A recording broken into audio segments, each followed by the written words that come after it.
Straight to the point. Now atong balikan mahigala ning atong mga isgutanan rumbutaga. Dirita sa atong Kapitulyo. Kay diha nimo makita makigalaan pastilan. Ako mismo nakaingon gud ko nga kining atong pasensyahan na sa ginato ni kay kini spam bag-o pa man. Ha? Bag-o pa man eh. So bag-o pa unya wa mga higala kini ni ang experience sa politika unya ang transition team ni Gwen wa pud mutarong og turnover. Ang tuyo gyud ato niya nga mapalpak kini si Pam 4. Straight to the point. Ha? So nitabo kung imong tan-awon mga higala ang ka-advantage pod ni Pam bisan pa man tuod og bag-o siya kay timan ibaya ang background aning Pam 4 og educational background di ba pod nimo ma basta-basta sad graduar kini sa University of San Carlos Political Science og naka third year law kini sa University of the Visayas. So dili nimo ni pwede nga imo lang ning atik-atikon unya naka Harvard sad ni siya. So og educational background dili nimo atik-atik nimo ni. Ikaduha, gikan kini sa private sector. Straight to the point. Unsa man koy kalainan may gala kanami nya, wa man mo agi gud og kanang kuan. Kana na ang bisa kapitan sa barangay, wa mo agi mayor. Pero ang iyang naagian gikan mas private company. Ang kakuyaw sa gud gikan kas private company may galag mo tinuod kag trabaho dia. Kay imong training gikan sa private day. Ang tinarbahoan sa private sector layo kay ang tinarbahoan sa gobyerno. Prangka lang pag-istorya ha. Straight to the point. Ilang nako, ay lang mo kasakit kay ako nakasuway gyud private gyud ning among trabaho ako kasuway sa kog panarbaho sa gobyerno. Di po tanan na anaas gobyerno. Labi nagdiakas mga kuan no. Pero di labi nagdiakas local government units nga kuan labi nang uban na suod sa panarbaho kay tungod sa accommodation. Isos, hindi ko magpansuwa na. Hindi ko magpansos buntag wa na. Ini paabot na sa karon sa pans out sa hapon.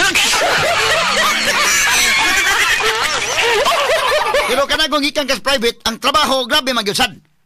Ikatulo, timan iday nga kato bitaw si Lito Osmeña, usa sa mga ngilngig nga gobernador, subuwa tumuagi day kin og kakapitan. Wa tumuagi mahigalag mayor wa ditsog ka gobernador. So depende ka na.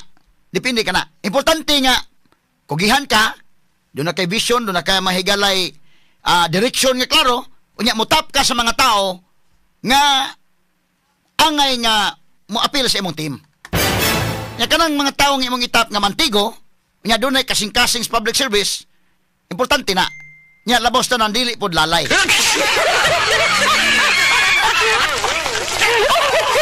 Sa unsang hitabo ato mahigalang makomparar sa matong naong ni Gwen og ni Pam dong, naba gitapad ba nimo dong?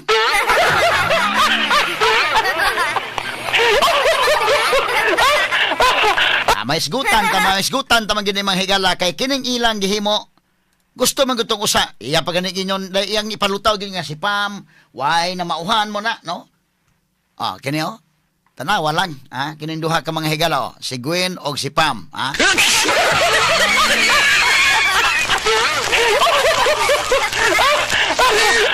Ang direksyon ba, no? Nya kana si Gwen o si Pam. Kana bang katapusan ng pamilin-bilin ni Gwen mahigala nga kana bitong iyang gibilin bitaw nga ayaw kalimti ng akong kuan ang iya gyud pinakapit day ang suroy-suroy sugbo. Tanawa dong. Ato ipakita tong kuan dong, katong imong tapad bitaw dong. Ipakita to balik dong be. Ang iya mahigalang gimando ngadtong sa Lobre, trust fund mga kagalaan. Number 1 gayon. Mao gayon ang suroy-suroy.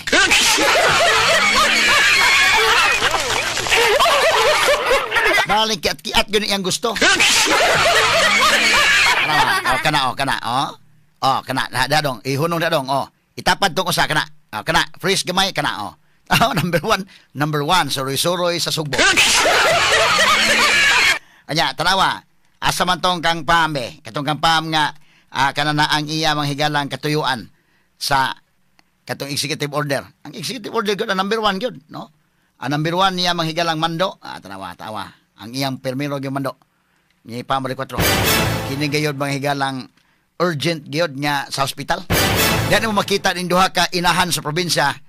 Kinsay inahan nga tarong. Tawa. Kana number 1 Kana number 1 gyud kita nimo. So ang number 1 gyud mao nga urgent release of appropriate funds to improve and strengthen provincial hospitals response and capacity. Straight to the point. Di amo na. Kapaspas may gala. Ako na kuan gyud ko nga katuo ta ba nga mga paagid tao ni kay unsaon taman nga why klaron turnover pero ang iyang team day pirmiro mo gud ani kato si Attorney Lau mamutoy yang head sa transition team di pa gid tumaoday si Isdurano di ay kay kinis Isdurano maoy gi-ofera ni og kanana ang consultant wa mga higala mo sugot primero nya human gi-oferan og kuan administrator ron no so gi-anticipate na daan sa transition team ni daan ni day so tingali hunahunan guin ba advance una-unas guin nya kini palpak yun ron mapalpak yun hasta gud pag turnover pa nang gudaan pagka ang program ng daan mahigala medyo kuan na gito daan asa mang Sugbonyos, asa matong Sugbonyos kay ano ba to'y question sa Attorney Chiking Shares nga sa iyang kolom. Good morning ni mo da Attorney Chiking Shares. Ato pa nang tukiunon po na, lahi po nang sa Sugbonyos. So, tanaw dahil nga kini mapalpak yun O ang mga tao, ato lang ang inyong daan nga, pasinsa lang mo ha nga magka-dagma ko ni spam permiro. Kay, kuan man, wa man mahigalay turnover nga klaro. Unya, bago pa sad siya. So, ang katawang Sugbuanon, pasinsa lang mo gamay, tagaan na to honeymoon period. Sus, day kinuha mag-honeymoon si Pam day. Oy.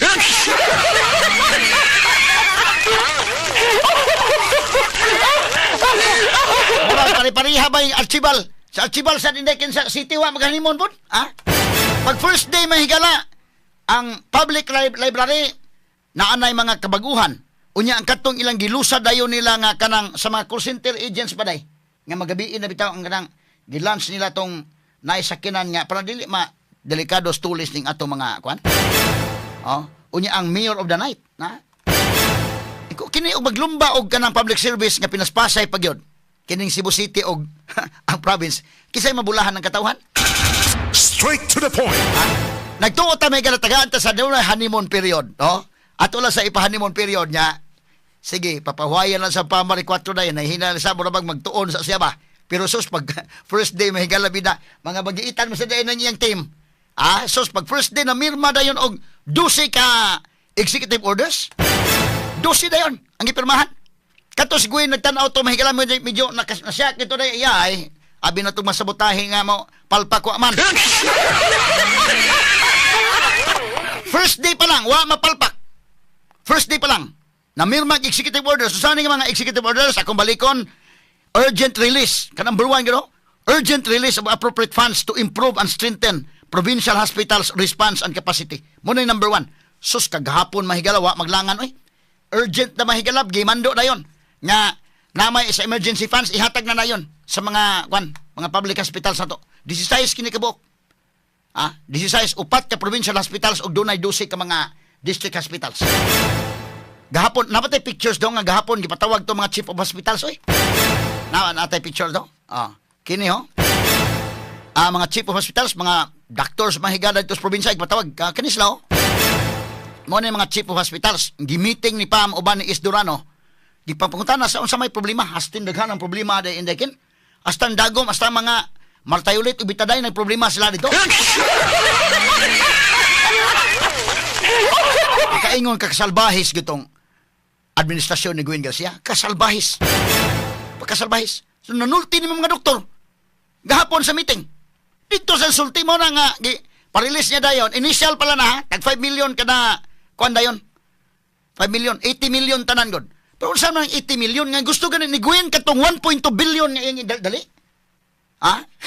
Tanawa, katong mga board members nga, mga isog-isog ko na nga gusto ipadali tong 1.2 billion, be. Kanto ko na ba, isog-isog ko na maroon nga madali to nga, kuan, ato gamiton sa mga hospital to, be. Straight to the point. Kay mo man gikinahanglan sa katawhan. Mo gikinahanglan sa mga tao. So karon, paspas. Purya-buyag akong gipanid-an mahigala wa mag-honeymoon. Wa mo kuan honeymoon period si Pam 4. Ditso-ditso niya. Kinawa mga doktor Mo ni mga doctors mga higala nga mga chief of hospitals ito. Sus na nultis na dali. Dako kay may problema taon nito gop. Unya karon si Pam sakto ni naka sa right direction gyud Pam. Kining imong kuan, nga ingon sa day mo meeting sa mga doctors kining mga chief of hospitals once a month kana. Straight to the point. Mo na sakto duot di ba? Duot nga serbisyo. Once a month meeting. sa mga chief hospitals. Aron mahibaw ano, after 1 month o kumusta mo? Kana gyud klaro nga may sus nga gov ka nakuha mi dito kuha na sige okay matubag dayon ba? Kay kini mo mga doctors may gilawa man di man may access ni Gwen Garcia kini. Why meeting mahigala sa unom ka tuig ni Gwen Garcia nga naglingkod sa Kapitolyo? Gipabayaan niya ang mga district o mga provincial hospitals. Gipabayaan. Si Pam o si Isdurano mo ni ang nagmeeting kagahapon. Sus in 3 days day no? Paspas nga ma-address dayon day gyud kung imong tutukan. Unsa pagtutok atong Gwen Garcia mahigalang suri-suri ka kiat man lang tong iyang gusto atong katol ang tiil atong Jesus. Katol ang tiil atong iyang administrasyon. Kiat tong iyang administrasyon. Naidaghang kwartang Kapitolyo mga higala. Karon kini ang pinindot ni day kay si Gwen Glinso ko naingon na day nga kanang willing siya nga kuan. Kana sakto. Para nako bitaw kining suri-suri sugbo o kining pasigarbo sugbo. Unsa man ang kuan na nabitay dakong problema mga higala wa gibiyaan niya kay ari sa iyang priority ning suri-suroy sayaw-sayaw dito.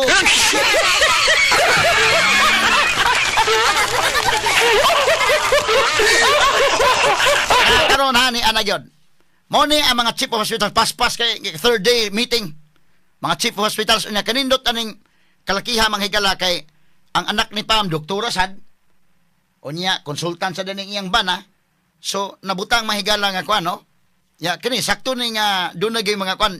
So ang board ani so si kuan sila ang son-in-law doktor sad. So kinis lang sa board labi pa itong mga bag-o pa o itong mga di man sa maka-arte dahil kinamay mga tangan. Muna-una maka naa si Isdurano diha. Di man pwede mong isuod bulsa. Kana mo'y bantayan mo na kung ingon katong staff ni Pam bitaw ko bantayan na ninyo nga mo tarong ang serbisyo kay ngano kadto bitaw Johnny Los Reyes mamonto yun napildihan daykin. Wa to mamaotong iyang kwan. May tao ba ito Johnny? Pero kasi sa talisay ba? Pagkadaog niya wa sa magdag iyang mga team bitaw dahil nga bagtik ba? Puliyakon lang sa mga ato panahon na di ka usara ka terms Johnny Los Reyes. Namon to'y kasing-kasing pero wala makakuan mo na bantayanan. So unsa man kini sakto ni bubu. Guan kay ka kanang nakay ang imong tema ayo. Unya dunay kasing-kasing sa pagserbisyo o dili lalay. Kaya kanang importante kanang dili lalay.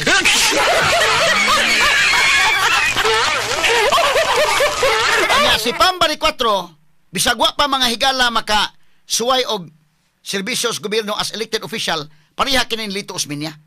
Usa sa mga great governor sa Cebu, mga higala sa Lito Osmeña untong magagiglaing kuanday. Mayo. Ikaduha, gikan sa private sector kanang gikan ka sa private nga manarbaho ka. Ako ka nakasuway kog panarbaho sa gobyerno gyud o kining sa private. Ang tinarbahoan sa private mga higala porbida. Kalayo. Kasi sa gobyerno doon na po yung mga konpon. In fairness sa ilang mga konpon. Pero og imong tan-awon ba nga ang execution ba? Lahi kayo, no? Ato ka gobyerno day, usay matakdan nun sa kasauban kay mutarong kag trabaho dito nga, mopakita ka gilas ba kanang imong tinarbahoan sa private, igabot nimo imong itrabaho dito. Masuko sa tong uban imong mga kauban nga, palabi diha kay kami.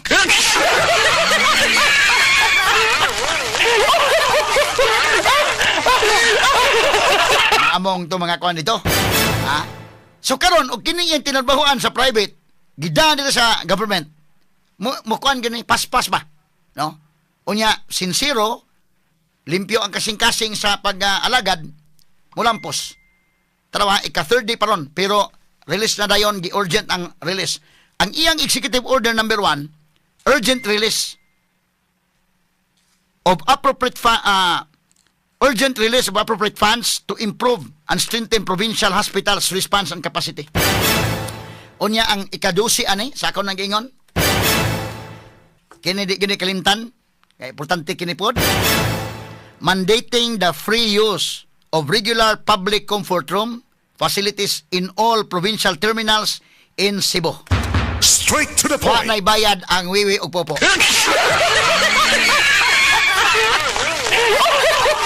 Ya ka magkay kutos Gwen Garcia salbahis doon dako gyud.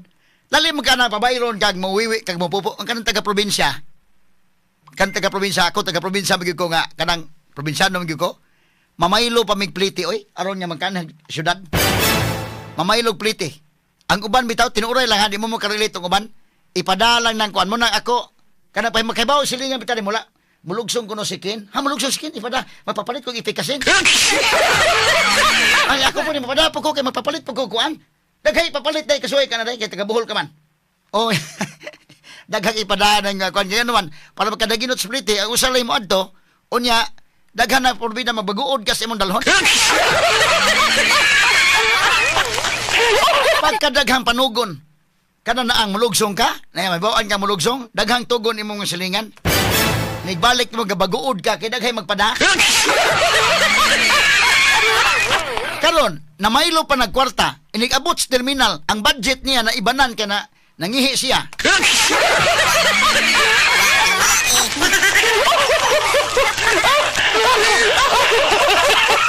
Unya kapupuon ka. Nya kana ba mo adto kag siya di man kalikayan. Igadto nimo. Taw-taw adto na sa ka. Naibanan ang imong kuno sinukod kayo ang kwarta eh. Sinukod kay ang kwarta. Niya nang nakas probinsya, Isus Ginoo ko. Sinukod kayo. Kami ito nagkuamita mi sa una dito ko sa kana na ang Visayas State University man akong eskwelahan sa kuan kini undergrad nako. Nagkuan mi diri day, nag-field trip mi diri sa Cebu. Ako gi-consider sa among maestra kay kato among maestra kini ni ang department head ron si Ma'am Daday sa kuan. Divcom nito sa Biska. Sa among classmates ako may pinaka kuan gitaon. Ako mo ilang gi-consider nga kuan kay ingko nga kini akong kwarta na ba ma'am sinukod kay ni.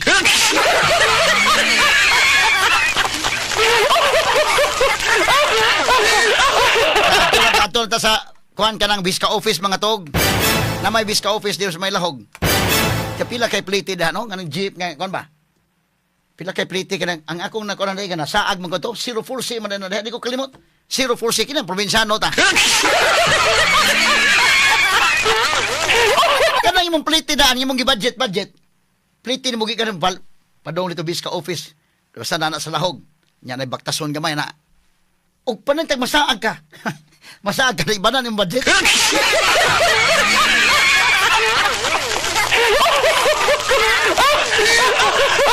Ahat yung kag baktas-baktas oy. Karon kanang mga taga-probinsya, prangka pag-istorya pag anhi na namaylo pa nagplite. Unya kanang binaylo plite gisukod kana nga makabalik. Unya na ibanan sa pagpangihi dito sa terminal. Kay kanto si Gwen mga higala pagkasalbahis kadtong klasiha sa tao. Prangka lang ha. Kasalbahis nimo atong klase sa administrasyon. Matay ka pabaylo nimo na richest province man kata. Ha? Richest province ta number 1 man kata. Nya pabaylo nimo na diha. Karon tangtangan ni pama. Binta tao. Onya, kalawa ko da. Usade, napagini anomalya ni day. Sa tanan mga higala nga mga mudaan ng iyang negosyo sa comfort room, katong foreigner man to. Mr. Law ba to? Foreigner? Nga naman nga dito man mo ihatag, gabisa ka ng negosyoha, kamao mga Pinoy anak ng negosyoha. Bida, ako di mo ko negosyante, no? Pero wa po kay plano anang ko, ana. Kaya di man ta mapahimoslan noon sa panahon. Pero ako di ko negosyante, pero mingon nga, ako'y padadoon ng negosyo sa CR. Nya way laing opsyon mo, CR yun dito, kaya wa may laing opsyon. Sayon ka ng negosyo, bisag dili negosyante, magkamaog na na. Nago kay captured customers kay inigsud nimo sa South Bus Terminal o North Bus Terminal way laing CR. Di man na mao sa balaod ba higala kinalan nga min kay kana kay premium do na gyud kay mga CR da nga libre. Ha? Bisa ka di mo sud kag Ayala, isud mo kag Ayala na may mga libre gyud nindot mga CR. Pero gusto kag premium bayad ka namon po sila ilang CR dito. Kana sa lounge nila. Pero kini, inigsudi tuwa na yun. Anyang gipadara ba, foreigner? Unsa may sabot ninyo, Gwen? Ha? O niya hasaman ng kwarta na Gwen? Di pa lang taon di ero kay balikason ito kag di pa ni on di ero.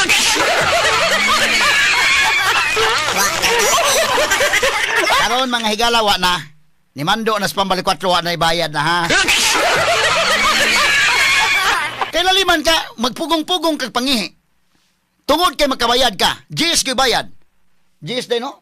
5 Gs. Unya dayon drop off lang kadaan ka mag-drop off kag pasayro dito. Kina mga kauban nga taga probinsya, mag-drop off kag pasayro pila 20. Sa pantalan gani mga higala mag-drop off ka dito.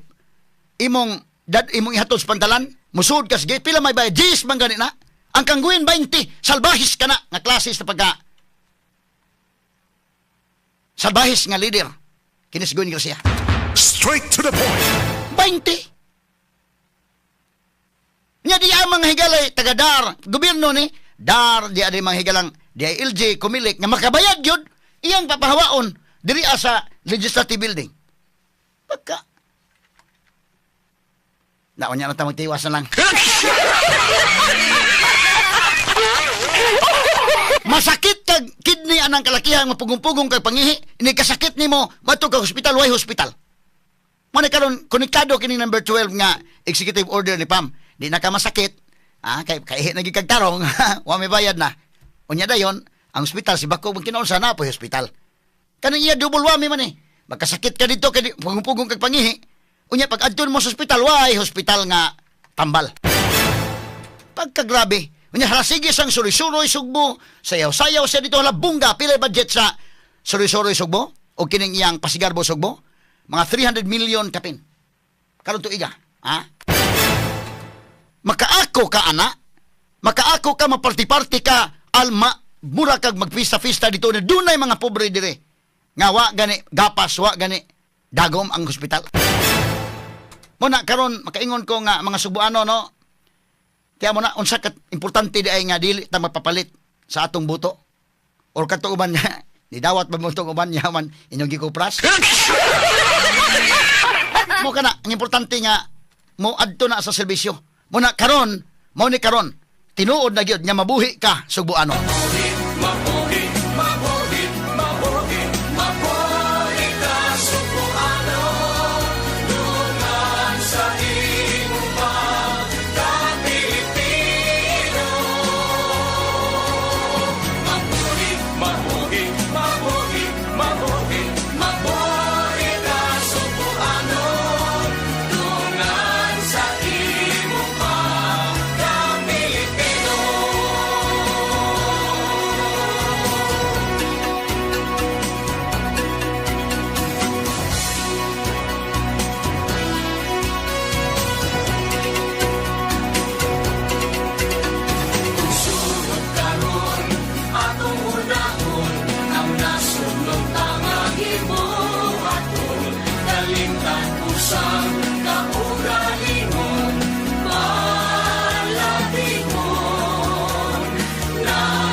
Naunawaan, naiintindihan, natututukan, nararamdaman. Yan ang dahilan kung bakit ito ang number 1. Straight to the point, ni Attorney Rufil Fernandez Panyok, ang number 1 sa lahat ng mga programa sa radyo dinhi sa Cebu.